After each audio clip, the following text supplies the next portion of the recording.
अस्सलाम वालेकुम and welcome to Fast Sports. You are watching Golden Boot. I am your host Ali Mirza और मेरे साथ मौजूद हैं सहर याब अफरीदी। आइए नजर डालते हैं प्रोग्राम में आज की टॉप स्टोरीज पर।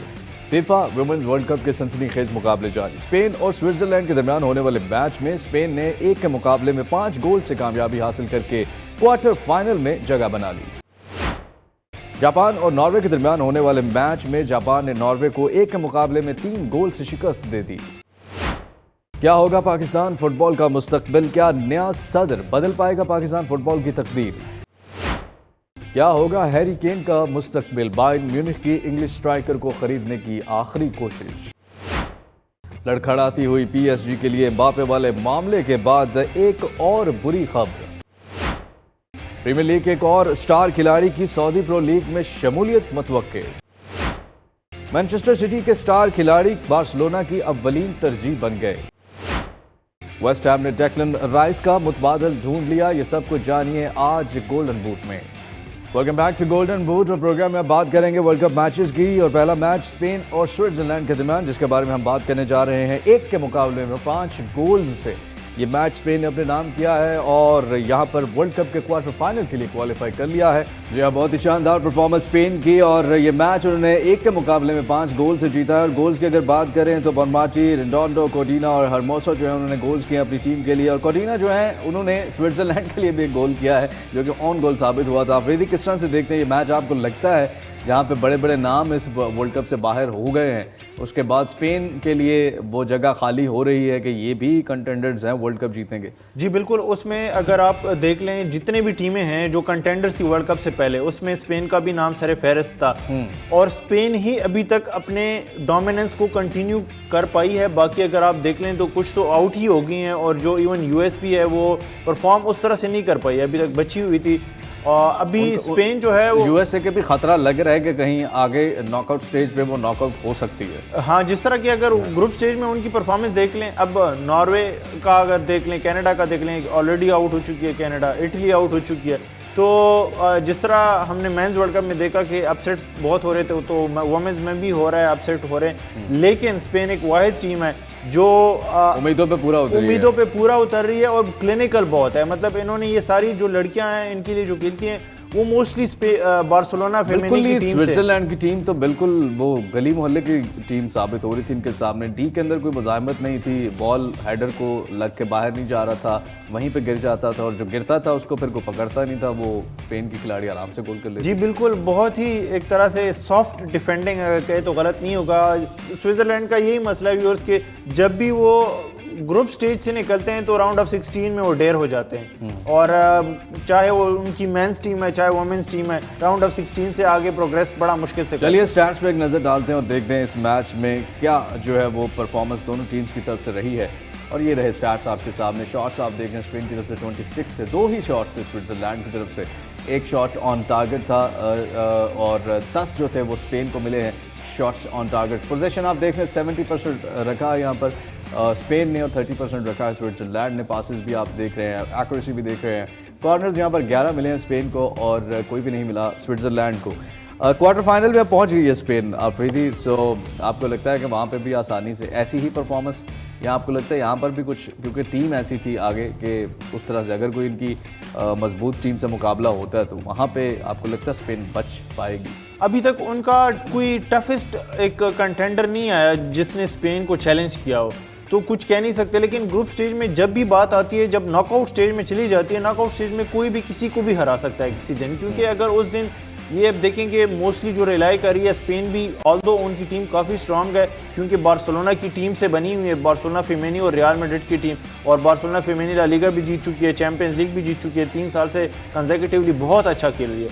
तो आपका जो क्लब सिस्टम होता है वो उसी में आपको जो इंटरनेशनल लेवल पे दिखाई देता है कि जो क्लब में अच्छा परफॉर्म करते हैं वो इंटरनेशनल में भी वो कन्वर्ट करते हैं। तो अभी तक तो अगर जो देखा गया है कि बार्सिलोना के ही प्लेयर्स बहुत शानदार खेल रहे हैं। अब इस मैच में भी देखें, अथीना बोनमाती ने इस मैच में भी 2 गोल्स और 2 असिस्ट किए हैं और पिछले जितने भी मैचेस हुए हैं तो स्टार खिलाड़ी बन के, हालांकि अलेक्सिया पुटेस जो थी वो इनकी स्टार खिलाड़ी थी, लेकिन वो इंजरीज की वजह से आखिर 25 मिनट में आती है, उनकी ज़रूरत ही अभी तक नहीं पड़ी अलेक्सी। चलिए बिल्कुल, स्पेन जो है उनकी बड़ी ज़बरदस्त परफॉर्मेंस है। जो प्लेयर हमने फीचर किए हैं वो है एटाना बोनमाती, बहुत ही शानदार परफॉर्मेंस उन्होंने दी है। जी हाँ, ये स्टैट्स आपकी स्क्रीन पर 9.7 रेटिंग है। गोल्स जो हैं वो 2 किए हैं, असिस्ट जो है वो भी 2 किए हैं और एक्यूरेट पासेस 90% पासेस हैं। चांसेस जो क्रिएट किए हैं वो 4 हैं, टचेस जो हैं वो 86 हैं और टैकल्स जो 1 है वो 50% है। आफरीदी किस तरह से देखते हैं बोनमाती को, और नेक्स्ट मैचेस में भी क्रूशल साबित हो सकती है स्पेन के लिए? जी बिल्कुल, अभी तक पूरे टूर्नामेंट में शानदार कारकर्दगी रही है, सारे मैचेस में almost man of the match रही है। बार्सिलोना के लिए भी खेलती है, बार्सिलोना फीमेनी के लिए उन्होंने चैंपियंस लीग भी जीती, ला लीगा 2 साल मुसलसल डोमिनेंस इनका रहा है क्लब फुटबॉल में भी। और जो अलेक्सिया पुटेस की कमी थी वो इन्होंने बिल्कुल भी नहीं होने दी। हरमोसो भी काफ़ी अच्छा खेल रही है, लेकिन आयाटीना जो है उसने पूरे वर्ल्ड कप का जो है एक तरह से अगर ये एंड तक पहुंच जाते हैं तो टूर्नामेंट का बेस्ट खिलाड़ी भी बन सकते हैं। चलिए बिल्कुल, यहाँ पर स्पेन ने जो है वर्ल्ड कप के क्वार्टर फाइनल में जगह बना ली है और 5-1 से ये कामयाबी हासिल की है। नेक्स्ट मैच जिसकी हम बात करने जा रहे हैं वो मैच हुआ है जापान और नॉर्वे के दरमियान, और जापान और नॉर्वे के दरमियान होने वाले इस मैच में जापान ने 1 के मुकाबले में 3 गोल से फतह हासिल की है। और जापान और नॉर्वे के दरमियान होने वाले इस मैच में जापान की 1 के मुकाबले में 3 गोल से फतह ने जापान को जो है वो क्वार्टर फाइनल तक रसाई हासिल करवा दी है और बहुत ही शानदार परफॉर्मेंस थी। यहाँ पर इंगन जो है वो ऑन गोल हुआ उनकी तरफ से जापान के लिए, फिर शिबिजो जो है उन्होंने गोल किया और मियाजवा जो है उन्होंने अपनी टीम के लिए गोल किया। नॉर्वे की तरफ से रितन जो है उन्होंने गोल किया, 1 ही गोल करने में कामयाब हुई। किस तरह से देखते हैं आप ये परफॉर्मेंस? जापान भी अभी तक बहुत क्लिनिकल परफॉर्मेंस दे रही है, ग्रुप स्टेज में भी सारे मैचेस अपने जीते, बहुत ही शानदार नज़र आ रही है जापान की टीम और वन ऑफ द कंटेंडर्स भी है। लास्ट टाइम भी हैं 2015 में भी फाइनल हार गए थे यूएसए से, तो एक काफ़ी मजबूत टीम है जापान। 2011 में जीत भी चुके हैं। तो अभी नज़र आ रहा है कि वुमेन्स गेम में एशियाई एक ऐसा मुल्क जापान है वो हमेशा से फाइट करता है। इनके एक वो खूबी ये भी है कि इनके कम ही खिलाड़ी हैं जो क्लब्स में खेलते हैं, बाकी लीग्स में खेलते हैं, लेकिन उसके बावजूद जापान ने अपनी नेशनल टीम जो है बड़ी ज़बरदस्त तैयार की है। जी बिल्कुल, इसमें कोई शक नहीं है कि हालांकि वो यूरोप के बड़े क्लब्स के लिए नहीं खेलते, अपने ही मुल्क में खेलते हैं, लेकिन जो पोटेंशियल नज़र आ रहा है रेगुलरली, ऐसा भी नहीं है कि किसी एक टूर्नामेंट में अच्छा परफॉर्म कर, वो रेगुलरली हर टूर्नामेंट में बहुत अच्छा परफॉर्म करते हैं। हालांकि नॉर्वे जो है वो भी बहुत स्ट्रॉन्ग टीम है और इस टूर्नामेंट में थोड़ी सी अप्स एंड डाउन परफॉर्मेंसेज रही जिसकी वजह से जापान ने बड़ा इजीली इनको हरा दिया। जी हाँ, स्टैट्स पे एक नज़र डालते हैं, इस मैच के स्टैट्स देखते हैं क्या सूरत हाल थी स्टैट्स में दोनों टीम्स की। 8 यहाँ पर शॉट्स नॉर्वे की तरफ से थे, 16 जो है वो जापान की तरफ से थे। शॉट्स ऑन टारगेट 3 थे नॉर्वे की तरफ से, 4 जो है वो जापान की तरफ से थे। पोजीशन आप देख रहे हैं 39% नॉर्वे के पास था, 61% यहाँ पर जापान के पास था। पास एक्यूरेसी आप देख रहे हैं 73% थी और 84% जो है वो जापान के पास थी। और कॉर्नर्स भी आप देख रहे हैं 6 मिले जापान को, 1 मिला है नॉर्वे को। आफरीदी, जापान का हो सकता है मुकाबला स्पेन के साथ आने वाले क्वार्टर फाइनल में, सेमीफाइनल्स में आ सकते हैं और मतलब वो फिर काफ़ी एक्साइटिंग मैच हो जाएगा वैसे, क्योंकि अभी तक दोनों जो हैं वो कोई वीकनेस नहीं दिखा रही। ये ऑन गोल्स का थोड़ा सा अभी इशू है वर्ल्ड कप में। आप देखें कि एक तो पेनल्टीज पे व्यूअर्स गोल्स नहीं हो रहे बहुत कम, और दूसरा ऑन गोल्स बहुत ज़्यादा हो रहे हैं। पिछले मैच में, पिछले दिन भी जब मैच हम डिस्कस कर रहे थे उसमें भी ऑन गोल हुए थे, आज भी दोनों मैचेस में ऑन गोल हुए हैं। तो ये चीज़ अब जो डिफेंडर्स हैं वो पीछे देखिए बगैर पास खिला देते हैं गोलकीपर को, गोलकीपर अपनी जगह पे होता ही नहीं है। तो इस तरह की जो एरर्स हैं वो आगे क्वार्टर फाइनल सेमीफाइनल में बहुत महंगे पड़ सकते हैं। चलिए बिल्कुल, और जो प्लेयर हमने फीचर किए हैं इस मैच में वो हैं ओबा फोजिनो, बहुत ही शानदार इनकी परफॉर्मेंस थी। स्टार्स पे एक नज़र डालते हैं और ये देख रहे हैं रेटिंग 8.5, क्लियरेंसेस 3, असिस्ट भी एक किया है और एक्यूरेट पासेस जो थे वो 87% थे। चांसेस जो क्रिएट किए हैं वो 4 थे, टचेस 49 थे, पासेस इनटू फाइनल थर्ड 4 और रिकवरीज जो की हैं वो 7 की हैं। और ये कितने इंपॉर्टेंट खिलाड़ी हैं आप? यदि इस मैच में तो अच्छा खेली हैं, क्वार्टर फाइनल में भी आपको उम्मीदें हैं ये फीचर हो सकती है? ओवरऑल हाँ, काफ़ी अच्छी खिलाड़ी है, लेकिन जो फियाजा है वो काफ़ी अच्छी एक खिलाड़ी है और बाकी इनकी एज अ टीम काफ़ी अच्छे खेलते हैं। कोई इंडिविजुअल पे रिलाई नहीं करते थे कि आप पिछले मैच में वो मैन ऑफ द मैच थी, इस मैच में ये है, तो हर कोई जो है कंट्रीब्यूट कर रहा है टीम में। बिल्कुल, और ये मैच जापान ने नॉर्वे से 1 के मुकाबले में 3 गोल से जीत कर यहाँ पर फीफा विमेंस वर्ल्ड कप के क्वार्टर फाइनल में जगह बना ली है। और यहाँ पर एक छोटी सी ब्रेक का वक्त हुआ चाहता है। Welcome back to Golden Boot, और प्रोग्राम में हमें ज्वाइन कर चुके हैं Maaz Ahmed, sports journalist. Thank you very much once again Maaz. जैसे कि हम काफ़ी अर्से से जो है वो पाकिस्तान फुटबॉल के हालात के बारे में, फेडरेशन के हालात के बारे में, और चाहे नॉर्मलाइजेशन कमेटी हो या स्पोर्ट्स बोर्ड की तरफ से जो भी अपडेट्स होती हैं वो आपके साथ व्यूवर्स शेयर करते हैं। और यहाँ पर कल हम बात कर रहे थे जैसे क्वालिफायर्स के मैचेस हैं पाकिस्तान वर्ल्ड कप के, और आपको कहा जा रहा था मेरी तरफ से कि क्या अभी तक कोई तैयारी हुई है। पहले वही बात हुई कि जी पंजाब स्टेडियम में शायद उन्होंने क्यूरी की है कि वहाँ पर हमें इतने रूम्स चाहिए, ये सारी चीज़ें चाहिए। और आज हमें खबर मिली है कि न्यूट्रल वेन्यू की तलाश अब जारी कर दी गई है फेडरेशन की जानिब से। जी हाँ, एब्सोल्युटली करेक्ट, मैं मुत्तफिक हूँ आपकी बात से। ये खबर अभी गर्दिश कर रही है, अफवाह है या गर्दिश है, we have not been able to validate it, लेकिन डेफिनेटली इस बारे में बात हो रही है। अब बात किस बुनियाद पर हो रही है? इस बुनियाद पर हो रही है कि जो अभी पंजाब स्टेडियम में जो फैसिलिटी है वहाँ पर फीफा के मयार की सहूलियात मौजूद नहीं है। तो वो मयार किसने देना है फीफा का?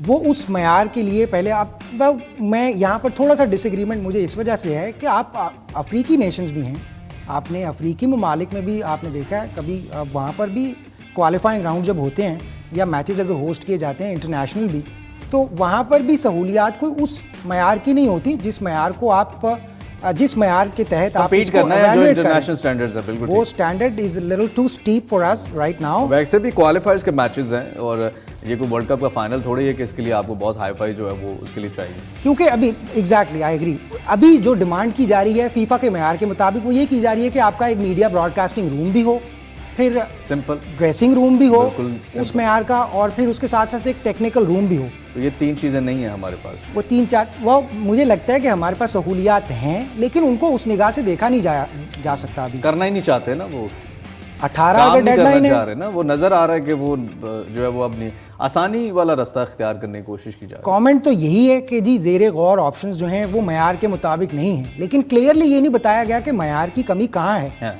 और मयार दूर किसने बनाना, किसने, और इन कमियों को दूर किसने करना। डेफिनेटली अगर आप क्रिटिसाइज कर रहे हैं तो coming up with the solution is a better approach. Exactly that's my point कि आपको सॉल्यूशंस प्रोवाइडर्स बनना है, बल्कि आपको ये नहीं बताना कि ये मसला है। वो तो सबको ही पता है कि फेडरेशन में क्या मसले हैं, क्या चीज़ें हैं। लेकिन जनाब मैं बड़ी जज्बाती वाबस्तगी के साथ एक बात आपसे अर्ज करना चाहूँगा, अगर यहाँ पर होस्ट नहीं किया जाता या हमारे किसी शहर में मकामी जो ऑडियंस है, शायकीन है, अगर उनको महरूम किया जाता है स्टेडियम तक जाने से या चीयर करने के लिए अपने प्लेयर्स के लिए नेशनल टीम को, तो मुझे लगता है ये थोड़ी सी बहुत ज़्यादा ज़्यादती है। बल्कि हमने इंटरनेशनल वेन्यूज़ पे क्रिकेट बड़ी देर होस्ट किया है, फुटबॉल का भी अभी वही हाल है। हमारे यहाँ बहुत ज़्यादा हाउसिंग सोसाइटीज़ भी बनती है और उसमें स्पोर्ट्स कॉम्प्लेक्स भी बनते हैं, तो ये फिर उनसे ही कोई मुआहदा कर लें, क्योंकि इस मुल्क में अब हाउसिंग सोसाइटीज़ की तरफ ही रुझान चल पड़ा है, तो वहाँ पे फिर स्पोर्ट्स के कॉम्प्लेक्सेस बनवा लें जहाँ पे मैचेस हो सके। इसी तरह के सेंटिमेंट सब सामने आ सकते हैं, और मुझे तो यही लग रहा है कि अब जो 2 वेन्यूज़ जिनको 2 दिन पहले, अभी 48 घंटे भी नहीं गुजरे, आप उनको परफेक्ट करार दे रहे हैं और उसके बाद आप एकदम उनको रिजेक्ट करके कहते हैं कि लेट्स थिंक अबाउट मेन उसमें, और बाकी तो चीज़ें बात की हैं जो कि आप कहें कि ये हमें नहीं दिया गया, ये नहीं दिया गया। ये मेन एक किसी भी स्टेडियम में तीनों चीज़ें होती ही होती हैं। ड्रेसिंग रूम्स भी होते हैं, मीडिया के लिए जो है वो रूम भी होता है ब्रॉडकास्ट करने के लिए, और तीसरा जो आप कह रहे थे, ये तीनों फैसिलिटीज़ होती ही होती है हर स्टेडियम में जो बनाए जाते हैं। और अब जो है वो कहा जा रहा है एनीवेज न्यूट्रल वेन्यू अगर होगा भी तो मेरे अंदाजे के मुताबिक it'll probably be somewhere in middle east of course, या मे बी अब ये तो बिल्कुल भी अब वर ऑल एट सी, हम अभी कुछ नहीं कह सकते इस बारे में। अभी कुछ और ऑब्जर्व करना पड़ेगा, हमें ज़ेरे मुशाहिदा रखना पड़ेगा इसको, जैसे ही उनका कोई नया स्टेटमेंट आता है। खुशी की बात तो यही थी कि अगर क्वालिफायर मैच पाकिस्तान में होता है, क्योंकि होम और अवे मैचेस का मकसद ही ये है कि अगर आपने वो भी न्यूट्रल वेन्यू पे खेलना है तो फिर अल्लाह ही हाफिज़ है आपका, और क्या कह सकते हैं। नेक्स्ट जो है वो हमारे पास क्या खबर है, वो पाकिस्तान स्ट्रीट चाइल्ड जो है वो उनके हवाले से है। नॉर्वे में दूसरी बार वो फाइनल में पहुँच गए हैं, और कल जिस तरह मैं आपको कह रहा था, कोई डिपार्टमेंटल उनका फुटबॉल का स्ट्रक्चर नहीं है, कोई सूबाई उनका स्ट्रक्चर नहीं है, एक प्राइवेट ऑर्गेनाइजेशन है। उन्होंने जो है वो ये बच्चे जो है वो जिस तरह आपने भी कहा था एनजीओ के साथ उनकी ये सारी पार्टिसिपेशन है, फाइनल तक पहुंच गए हैं। कुछ तो है को फाइनल में पहुंचे। इस बात पे तो आपने मुझे हैरान कुन हद तक अब कायल कर लिया है ना कि वाकई अगर किसी प्राइवेट तंजीम को दें तो वो इस मयार को या जो अहदाफ आपने मुकर्रर किए हैं उनको हासिल करने में they can guarantee the results. दूसरी बार अगर ये बच्चे क्वालिफाई कर सकते हैं टॉप पे आने के, नॉर्वे बड़ा रिच है फुटबॉल के अगर हवाले से देखा जाए, बड़े बड़े स्टार्स प्लेयर्स उन्होंने पैदा किए हैं और अभी तक नाकाबिल शिकस्त हैं वो टूर्नामेंट में। तो वाह, मैंने कल भी कहा था कि मुतज़ाद जज्बात हैं, मुझे कभी अच्छा भी लगता है कभी बुरा भी लगता है, बिकॉज नेशनल टीम वो पूरे 5-4 सूबों में से हमने उनकी नुमाइंदगी नहीं, मुल्क में बनाई सुबह होती है। मेरी बात जो है वो मैं यही बात करता हूँ, आप सिर्फ ये नहीं कह रहे कि लाहौर से या कराची से टीम बना ले, आपके पास सबसे बेहतरीन टैलेंट जो है वो गिलगित बल्तिस्तान बलूचिस्तान में फुटबॉल का है, कराची में भी है, लाहौर पंजाब में भी है। आप ये सारा सिस्टम ख़त्म करें और एक ऐसा सिस्टम बनाएं जिसमें टैलेंट हंट शोज प्रोग्राम्स के ज़रिए सिर्फ आपने 50 लड़कों की जो है वो एक टीम तैयार करनी है, जो कि आपका एक लाइक एक आप रख लें कि हमने 4-5 साल के अंदर इतने लड़के तैयार करने हैं। क्या आप इतने लड़के तैयार नहीं कर पाएंगे? आपको किसी भी सूबे से नहीं मिलेंगे। जो ऑलरेडी खेल रहे हैं उनमें से देखें, जो नए हैं उनको मतलब आपको क्विक होना पड़ेगा और वो आपको काम करना पड़ेगा। नामुमकिन तो ये नहीं है, लेकिन ये किस हद तक मुमकिन है, इनके पास जो अभी अवेलेबल जराए हैं उनके मुताबिक कितनी हद तक ये किया जा सकता है, ये अब कहना अभी तो इतना मुश्किल मेरा नहीं ख्याल है। Anyways, but this was a very good idea कि अगर इस तरह का कुछ किया जाए, प्राइवेटाइजेशन की तरफ जाया जाए कर दें या जो मेंबर एसोसिएशंस हैं उनके हुकूक में इजाफा कर दिया जाए। ऐसा लगता है कि आप जो है वो 2023 में बैठे हैं और आपका जो स्ट्रक्चर है, चाहे फुटबॉल का हो चाहे क्रिकेट का या बाकी भी स्पोर्ट्स, हमारी पीछे क्यों है? क्रिकेट थोड़ा सा उस लेवल पे क्यों पहुंची है? क्योंकि पिछले 5-8 साल में उस पर बहुत ज़्यादा इन्वेस्ट किया गया, बहुत ज़्यादा उस पर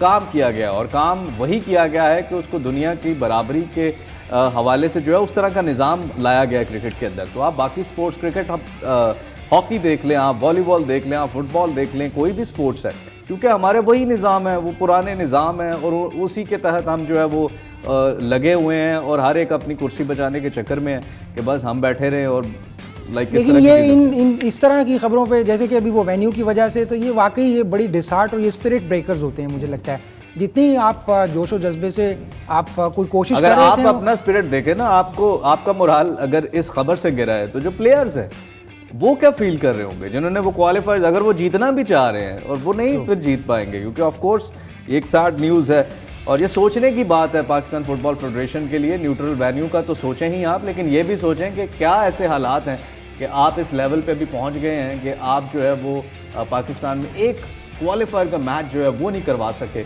और नहीं करवा सकते। और 2 दिन पहले आप कह रहे हैं करवा देंगे, आज आप कह रहे हैं कि वो मेन फैसिलिटीज़ जो फीफा चाहती है, यानी हमारा जो है वो अफ्रीका से भी ज़्यादा हम नीचे चले गए हैं, उन ममालिक से भी ज़्यादा नीचे चले गए हैं कि हमारे पास वो ग्राउंड की फैसिलिटीज़ ही नहीं है जो मेन होती है। एनीवेज, दूसरी जानिब अगर आप देखें, माजूद चाहूँगा, दूसरी जानिब अगर आप देखें, इसी बात से ये बात लिंक की जा रही है सोशल मीडिया पे भी। आपने वो एक मशहूर शख्सियत हैं पाकिस्तान सुपर लीग के हवाले से, जावेद आफरीदी साहब। जी बिल्कुल, वो फ्रेंचाइज ओनर हैं पेशावर ज़ल्मी के, if I am not mistaken. वो उन्होंने एक कमेंट किया है और वो चाहते हैं, वो उन्होंने पाकिस्तान फुटबॉल की हिमायत का बेसिकली ऐलान किया है, जिससे मुझे ये वाइब आ रहा था कि जैसे वहाँ के सरमायाकारों की नज़र अब पाकिस्तान फुटबॉल फेडरेशन की तरफ जाना शुरू हो गई है। ये बड़ी खुशाइंद बात है, बहुत अच्छी बात है, बहुत ज़बरदस्त बात है। अगर उनका कोई वहाँ से कोई सरमायाकारी करता है, पाकिस्तान प्रीमियर लीग की कोई टीम खरीदता है या इसको बेहतर बनाने के लिए वो अपना किरदार अदा करता है, और वो बड़ी इन्फ्लुएंशियल शख्सियत हैं, वो मैंने उनकी तस्वीर भी देखी हैं। और जी हाँ बिल्कुल, वो काफ़ी सोशल मीडिया में इन भी रहते हैं और काफ़ी न्यूज़ में भी रहते हैं। उनकी अपनी कैंपेन से अगर आप अंदाज़ा करें कि पेशावर ज़ल्मी की जो कैंपेन करते हैं, आप देखें पाकिस्तान सुपर लीग की कामयाबी की वजह क्या है। हर जो फ्रेंचाइज ऑनर है वो अपनी अपनी, जैसा लाहौर कलंदर की मैं इसलिए मिसाल देता हूँ कि उन्होंने वाकई में टैलेंट प्रोड्यूस किया और वो नज़र आया और वो अब नेशनल साइड पे खेल रहा है, और खाली खेल नहीं रहा, वो दिखा रहा है रिजल्ट्स। तो इसी तरह बाकी लीग से भी ऐसे स्टार प्लेयर्स हमें मिले हैं। तो अब अगर यही प्राइवेटाइजेशन ही करनी है तो आप इस तरह से कर सकते हैं। और आपने मामलात को वो क्या कहते हैं सादा किया ना, तो सादा करने से आपके सामने चीज़ें भी अच्छी आनी शुरू हो गए। ये जो पहले से निज़ाम बने हुए ये बहुत ज़्यादा कॉम्प्लिकेटेड है और इनमें क्या सक्सेस आप मुझे बता दें कि पिछले 50 साल में 40 साल में क्या सक्सेस हमें मिली है? कामयाबी तो नहीं है, लेकिन हाँ अब ये आपने बहुत ही इम्पोर्टेंट बात की है कि जो निज़ाम चलता आ रहा है क्या उसमें कुछ रिफॉर्म्स की गुंजाइश है, ज़रूरत है, क्या उसका बुनियादी ढांचा तब्दील किया जाना चाहिए। उस हवाले से मैं अर्ज़ करना चाहूँगा कि अभी जो इलेक्शन का मामला भी जो चल रहा है ना पाकिस्तान फुटबॉल फेडरेशन का, वो भी इसी तरह एक ट्विस्ट कर दिया गया है, उसको सियासत की नज़र कर दिया गया है। बेसिकली सदर जो मुंतखब करना है वो उन्हीं 26 मेंबर्स में से करना है जो इनफरादी हैसियत से या किसी मेंबर एसोसिएशन की हैसियत से फुटबॉल फेडरेशन के मेंबर हैं। मेंबरशिप की डिफरेंट कैटेगरीज हैं, या इनफरादी तौर पे कोई पाकिस्तान तो फुटबॉल ये जो सदर है उसको इंतखाब किन किन बेसिस पे किया जाता है? इन्हीं बुनियादों पर किया जाता है। बेसिकली एक जो बुनियादी क्राइटेरिया है सदर मुंतखब करने के लिए वो ये है कि उसके लिए जो इलेक्टोरल प्रोसेस है उसमें उसको 2/3 मेजॉरिटी चाहिए होती है, यानी कि मोर देन 51%। और उन 26 लोगों ने वो सिलेक्ट करना है। उन 26 लोगों में मेंबर्स हैं कौन कौन? उन 26 लोगों में इनफरादी मेंबर भी हैं जो इंडिविजुअल मेंबर ले सकते हैं, एनुअल मेंबरशिप फीस होती है ना उसकी पाकिस्तान फुटबॉल फेडरेशन की, और फिर कुछ फुटबॉल एसोसिएशंस हैं, कुछ एसोसिएट मेंबर्स हैं जिनको फुल राइट्स नहीं है, वो वोट नहीं कर सकते अनलेस उनको जो एग्जीक्यूटिव कमेटी है वो ऑथराइज करे कि आप वोट कर सकते हैं। अब उन तमाम तंजीमों की नुमाइंदगी और इनफरादी नुमाइंदे जो अपनी कैपेसिटी में होते हैं उनसे 2/3 मेजॉरिटी लेके सदर मुंतखब होता है। अब सदर मुंतखब होने के लिए अब पहले अगर वो अंदरूनी इंतशार में इतना उलझ जाए कि वो ये जो एक सियासी महाज आ रही है ये ख़त्म ही ना कर पाए तो डेफिनेटली फिर थर्ड पार्टी इंटरवेंशन होती है। और अभी भी वही हो रहा है हमारे मामला। वो दूसरी ममालिक की जो तंजीमें हैं वो इंटरनेशनल तंजीम जो है वो आपको कह रही है कि हम आपको मफाहमत की तरफ, मफाहमत की राह पर लेकर जाना चाहते हैं, let's just finish this whatever is going on, और एक ऐसी राह पर जाएं जहां चीज़ें बेहतरी की तरफ जाएं। सबसे इम्पॉर्टेंट बात यह है कि इन मेंबर्स से भी फेडरेशन एक मखसूस किस्म का कंडक्ट और बिहेवियर एक्सपेक्ट करती है। एग्जीक्यूटिव कमेटी के पास ये अथॉरिटी है वो किसी भी मेंबर की जो रुकनीत है वो मनसूख करे या चैलेंज कर दे on the basis of wrongful conduct या कोई ऐसा कंडक्ट या ऐसा बिहेवियर जो अनएक्सेप्टेबल है उनके रूल्स की, उनकी रूल बुक के मुताबिक। और इसी सदर के लिए एक और क्लॉज भी है उनकी रूल बुक के मुताबिक कि AFC और पाकिस्तान फुटबॉल फेडरेशन और फीफा जो तंजीम है, इन तीनों में से किसी 2 तंजीमों के साथ एटलीस्ट 5 साल तक आपकी मेंबरशिप होनी लाजमी है। अगर आपने 5 साल गुजारे, ये बुनियादी क्राइटेरिया है। और उसके साथ फिर आपको कुछ अंडरटेकिंग देनी पड़ती है, उनके कुछ डायरेक्टिव्स हैं, कुछ डिक्लेरेशंस हैं, वो आपको उनको अंडरटेकिंग देनी पड़ती है कि I will be able to comply with them with complete responsibility. फिर आप इलेक्शन के लिए एलिजिबल हो जाते हैं और फिर वोटिंग होती है, उसमें से अगर 2/3 आपको मिल जाए तो आप सदर बन जाते हैं। और इलेक्शंस आपको लगता है हो पाएंगे टाइम पे? जनाब अब जो डेट आई है उसके मुताबिक मार्च 2024 की जो डेडलाइन है उसके मुताबिक ये व्यूवर्स को हम रिवाइज भी करवा दें और याद भी दिलवा दें कि ये फीफा ने वार्निंग जारी की है कि दोबारा सस्पेंड किया जा सकता है पाकिस्तान में फ़ुटबॉल को अगर 2024 मार्च में अगर ये इलेक्शंस नहीं मुनक्कद किए जा रहे, क्योंकि ये इलेक्शंस का मामला जो है वो बड़ा ही तूल पकड़ता जा रहा है। जी एग्जैक्टली। और 2024 तक आपने मेरी राय पूछी इस बारे में, तो मैं यही कहना चाहूँगा कि मुझे उम्मीद है कि अभी की जो नॉर्मलाइजेशन कमेटी है वो एक दिन, देखें कितनी गैर यकीनियत की फ़िज़ा है कि एक दिन मामलात कितनी हम आहंगी से जाते हैं, अगले दिन वेन्यू के मौजू के ऊपर ही इतने इख्तलाफ हो जाते हैं कि आप कुछ कह नहीं सकते। फ़ोन आ जाता होगा ना किसी का। एनीवेज ये सारे मामलात जो है वो चल रहे हैं अभी पाकिस्तान के फुटबॉल के, और हम जो है वो आपके साथ शेयर भी कर रहे हैं, ऑन अ लाइटर नोट भी करते हैं, ऑन अ सीरियस नोट भी करते हैं, तनकीद भी करते हैं। जहाँ पर अप्रिसिएशन, कल हमने काफ़ी तारीफ़ भी की थी, जहाँ पर अप्रिसिएशन होती है वो भी हम करते हैं। बहुत शुक्रिया माज, वंस अगेन आपने हमें ज्वाइन किया है, आपको दोबारा हम मदऊ करेंगे अपने शो में। यहाँ पर एक छोटी सी ब्रेक का वक्त हुआ चाहता है। Welcome back to Golden Boot, और यहाँ पर प्रोग्राम में शामिल करेंगे फुटबॉल की दुनिया से कुछ लेटेस्ट हैपनिंग्स। और सबसे पहली खबर क्या है हमारे पास, आइए आपको दिखाते हैं, और ये है reports from Spain claims the Luis Enrique could quit as PSG boss. ये बहुत बड़ा धचका लगेगा अफरीदी PSG को जिन हालात में वो है, और ये कोच थे जिनकी नज़र में एक उम्मीद आ रही थी नज़र कि कुछ बेहतरी आ सकती है नेक्स्ट सीज़न में, अगर ये भी चले जाते हैं। और कितनी सदाकत है इस खबर में। जी बिल्कुल, आप देखिए कि महीना हार्डली 1 मंथ हुआ है कि आए हुए संभाला है इन्होंने ड्यूटीज़, और प्री सीज़न भी कोई अच्छा नहीं गुजरा, और उस वजह से तो नहीं जा रहे जो अंदर मैस बना हुआ, और वो सारे उसी वजह से अभी जो रिपोर्ट्स हैं वो यही क्लेम कर रही हैं कि ये जो एम्बापे के अराउंड इतनी एम्बेरसमेंट क्लब को फेस करनी पड़ रही है, लुइस एनरिके भी उसमें इन्वॉल्व हैं, क्लब का हिस्सा हैं, तो उनको भी बहुत ज़्यादा एम्बेरसमेंट फील हो रही है। नासिर अल खलीफी ने इस बात का जायज़ा लिया है कि वाकई में अब जो है क्लब जो मड में आ रहा है, तो वो एक कंसर्न है। लेकिन PSG के इंटरनल सोर्सेज कहते हैं कि ये सिर्फ क्लब को डिस्टेबलाइज करने की कोशिश की जा रही है। ऑल्दो क्लब एक मुश्किल वक्त से गुजर रहा है, लेकिन इस खबर में सदाकत नहीं है कि लुइस एनरिके और जो डायरेक्टर लुइस कैंपस हैं वो दोनों छोड़ के जा रहे हैं। लेकिन एटलीस्ट ये खबरें हैं तो रिपोर्ट हुई है ना, और उन्होंने आपको लगता है कि ये है खबर कुछ ऐसी है, और PSG असल में खुद ऐसी हरकतें कर रही है जिसकी वजह से हालात यहाँ तक पहुँच गए हैं। वरना ये मामला बड़े आसान और बड़ी सफाई से भी हल हो सकता था। लेकिन वो शायद वही कहते हैं ना, जो थोड़ी ज़िद या अना की वजह से ना ये झुकने को तैयार थे और ना एम्बापे झुकने को तैयार थे, और अब जो है वो इन हालात में पहुंच गए। लेट्स सी इनमें कितनी सदाकत है या नहीं है, ये वक्त आने पे ऑफ कोर्स वो कहते हैं ना, सच वक्त आने पे पता चल ही जाता है, चाहे आप जितना मर्जी छुपा लें, और झूठ के पाँव नहीं होते। तो इसके बारे में भी सच जो है वो सामने आ जाएगा कि क्या PSG के जो मैनेजमेंट कह रही है वो ठीक है या फिर ये वाकई सच्ची खबर है। नेक्स्ट हमारे पास क्या है, आइए आपको दिखाते हैं। और नेक्स्ट है West Ham hope to close Edson Alvarez deal this week in order to get it signed in the next stage. ये आपको लगता है मुतबादल एक्चुअल में है डेक्लन राइस के? अब इससे पहले हमने बताया था कि वो वार्ड प्राउस जो कि साउथहैम्पटन के खिलाड़ी थे, उनको ख़रीदने की कोशिश कर रहे थे। फाइनल टिकट और लिविट जो बिड उन्होंने दी थी वो 30 मिलियन की थी। साउथहैम्पटन की ये वैल्यूएशन 40 मिलियन की थी, तो उन्होंने कहा 40 मिलियन हम नहीं दे सकते, इतनी वैल्यू नहीं है इनकी।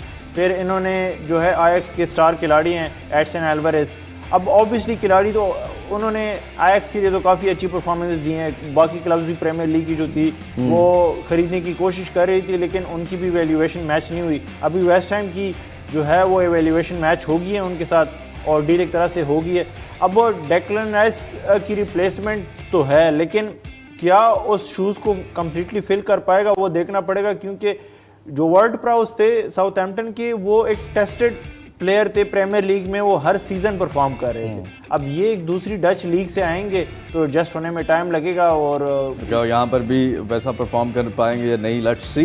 नेक्स्ट हमारे पास क्या है ये आपको दिखाते हैं। और नेक्स्ट खबर जो है वो बायर्न म्यूनिख के बारे में है। Bayern Munich still waiting for Tottenham's Hotspur answer as to whether they will accept their final bid for Harry Kane ahead of a self-imposed midnight deadline set by the German club. ये अब खिचड़ी बन गई है इसकी भी। आसान सी चीज़ थी जो कि लग भी रहा था, और इनकी मीटिंग भी हो चुकी है फेस टू फेस। उसके बाद अब आखिरी कोशिश है। आपको लगता है कि हैरी केन के सितारे गर्दिश में?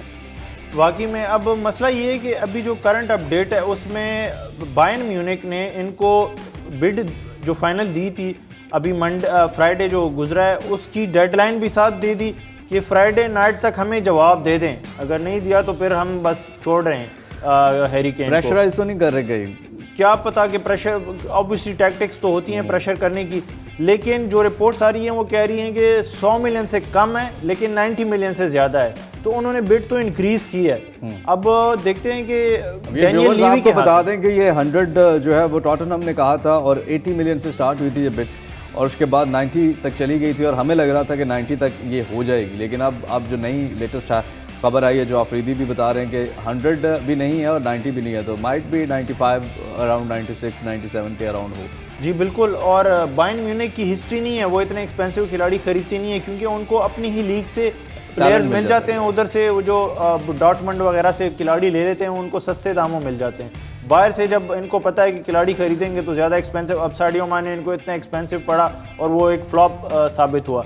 अब हैरी केन भी जो है वो वर्ल्ड क्लास प्लेयर है, लेकिन काफ़ी ज़्यादा पैसे देने पड़ रहे हैं, तो इस वजह से वो उन्होंने टेक इट और लीव इट का ही कहा है। अब टॉटनहम अब डेनियल लीवी के हाथ में है कि वो एक्सेप्ट करते हैं या नहीं। अगर ये एक्सेप्ट नहीं करते तो मुझे नहीं लगता कि बायर्न म्यूनिख के अलावा कोई और क्लब है जो हैरी केन को अफोर्ड करे। हैरी केन फिर फंस जाएंगे और दोबारा से टॉटनहम में ही शायद नजर आए। नेक्स्ट हमारे पास क्या है, नेक्स्ट आपको दिखाते हैं, और ये Barcelona have made Bernardo Silva their number 1 target as they look to replace Ousmane Dembele. जी आफरीदी, बिल्कुल, ये बड़े अरसे से खबर गर्दिश कर रही है। इवन जब पेप गार्डियोला से ऑलमोस्ट हर प्रेस कॉन्फ्रेंस में पूछा जा रहा है बर्नार्डो सिल्वा का, तो उन्होंने इस बार एक क्लियर स्टेटमेंट दे दी है कि जो प्लेयर यहाँ नहीं रहना चाहता उनको चला जाना ही है, मतलब वो इस क्लब के साथ नहीं रहेगा, मतलब मुझे वो प्लेयर नहीं चाहिए जो इधर रहना ही नहीं चाहता। तो उन्होंने एक तरह से बर्नार्डो सिल्वा को तो ग्रीन सिग्नल दे दिया है, लेकिन उन्होंने साथ में ये भी कहा है कि बार्सिलोना ने एक प्रॉपर ऑफर हमारे क्लब को नहीं भेजी, जब तक वो एक प्रॉपर ऑफर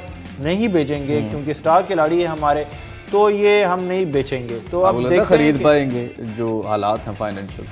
अब प्लेयर शायद खरीद पाएँ, लेकिन सैलरीज का फिर बाद में इशू आ सकता है, क्योंकि अब जितने सस्ते दामों, अब ओस्मान डेम्बेले का जो मतलब फ़ी है उसका ये सिर्फ 35% ही यूज़ कर सकते हैं। जो इनकी जितने भी अब प्लेयर बेचेंगे इस सीज़न, वो इनका यूएफए के साथ एग्रीमेंट ऐसी है कि वो सारे प्लेयर्स अगर फॉर एग्जांपल 100 रुपीज़ में बेचते हैं तो वो उसमें से सिर्फ 35 रुपए जो है वो री इन्वेस्ट कर सकते नए हैं। प्लेयर को ले सकते हैं, बिल्कुल। चलिए लेट्स सी क्या फ्यूचर होता है यहाँ पर, बार्सिलोना में आएंगे या नहीं आएंगे, वक्त बताएगा।